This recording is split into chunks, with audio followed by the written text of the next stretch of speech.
What do you have enough of? We have enough of a $47 million US piece of junk that our government has forced us to pay for the next generation. And this piece of junk, as you see the pictures that Maxwell will show you tonight, was initially to relieve people of the consumption every month in their utility bills. We were supposed to see the benefits of this quote-unquote new generator, in that our monthly bills were to be reduced by this point in time. We're coming up almost to the year since these generators have been in operation, and we by now should see some benefit of this purchase. It's like if you go into town and you buy a pair of shoes, you walk up the road and the shoes fall apart. What are you going to do? Continue going up the road? No, you're going right back and carry back whoever said that piece of junk and telling you something to work.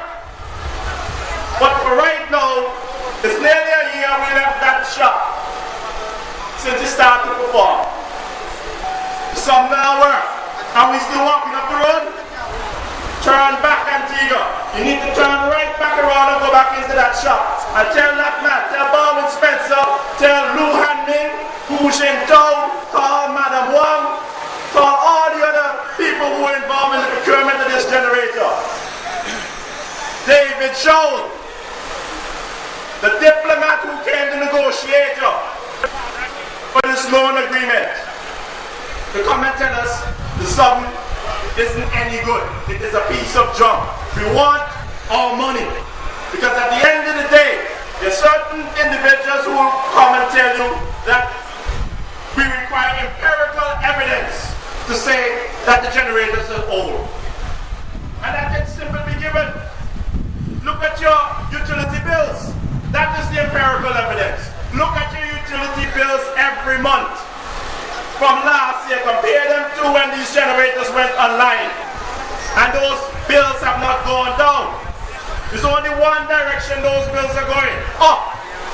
What is the benefit of these generators? If the generators are purchased to say that we own our own form of producing energy, we own junk. There's no benefit in owning junk. If the generators that they had there before were old and inefficient, then what do we have? New and even more inefficient? Because our utility bills are the source of the empirical evidence that some in our society want. If they want empirical evidence, show them your utility bills from last year when these generators went online. And you will see the empirical evidence. Because not one of those bills have gone down since these generators came online. That is what I am telling you, comrades. You must stand up like this man did. The statue of this man did 250 years ago. An ordinary man. He wasn't educated. He wasn't trained in the arts of diplomacy or politics, economics. He said he had enough. And that is all it takes.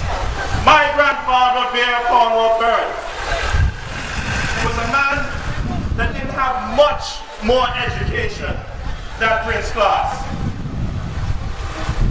He's an ordinary man. Came from just down there.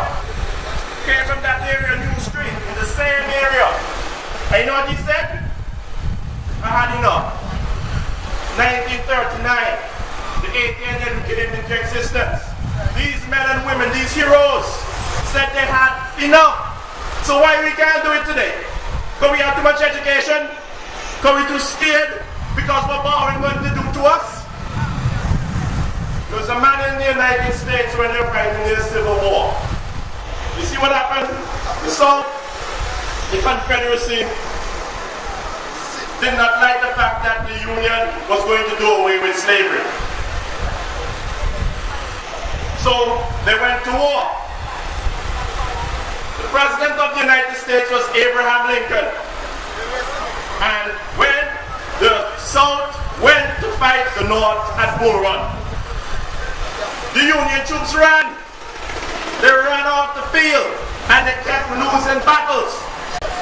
And the United States of America would not be in existence today if it was not for a man named Abraham Abraham Lincoln went on to free the slaves. But I'm not even talking about him and his own exceptional qualities. I'm talking about the general that won the war for him, Ulysses S. Grant. Ulysses S. Grant also went on to be a president of the United States. But you know what Ulysses S. Grant did? Because every general that went up against the Confederacy for the United States, they lost, they kept losing battles. And Abraham Lincoln had to fire them, and fire them, and fire them until he got somebody who can do the job. Ulysses S. Grant, you know what he said? Do not concentrate and think about what your enemy is going to do to you. Concentrate on what you are going to do to the enemy. And that is the mindset you have to have. Don't care about when Spencer come up with his victimization and all his conniving schemes and scandals and buying out this one and promoting this one to be here to come on the day of election to rig the election. Don't concentrate on that. Concentrate on what you are going to do to Baldwin Spencer and the United Progressive Party when the time comes. Like Prince Class, like Papa Bird, we have got to concentrate on what we will do to them. So we are bringing down Baldwin Spencer and the United Progressive Party in the upcoming election in 2014. Because we have had enough. Ladies and gentlemen, enjoy the rest of the meeting until I come again.